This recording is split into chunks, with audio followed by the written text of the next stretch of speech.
และเสียงที่เธอได้ยินนี้คือเสียงหัวใจฉันคนนี้ที่มันดังเป็นชื่อเธอและรักข้างในที่มีมันล้นปรีลองฟังแล้วก็น้องโอ้โหมันแนบที่ใจฉันและสองเราสบตากันบอกฉันสิว่าเธอก็รู้สึกเหมือนกันในตอนนี้โลกทั้งใบของฉัน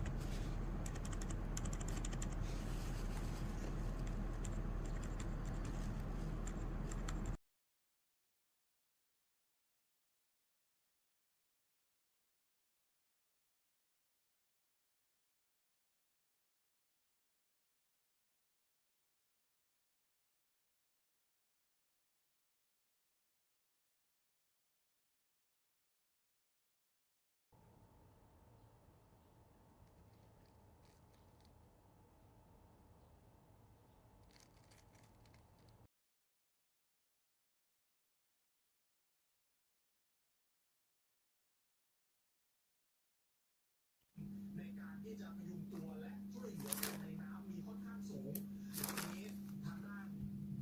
ฐานเรือ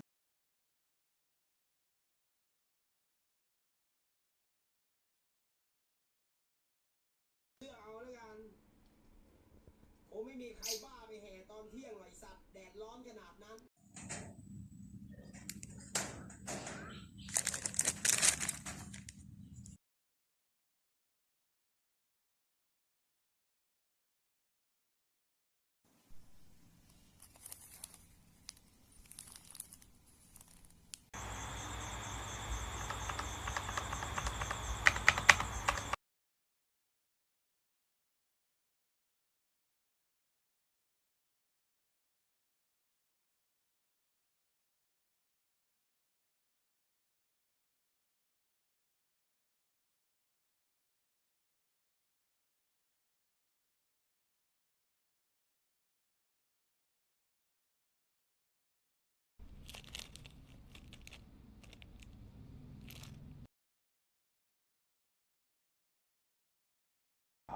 不过，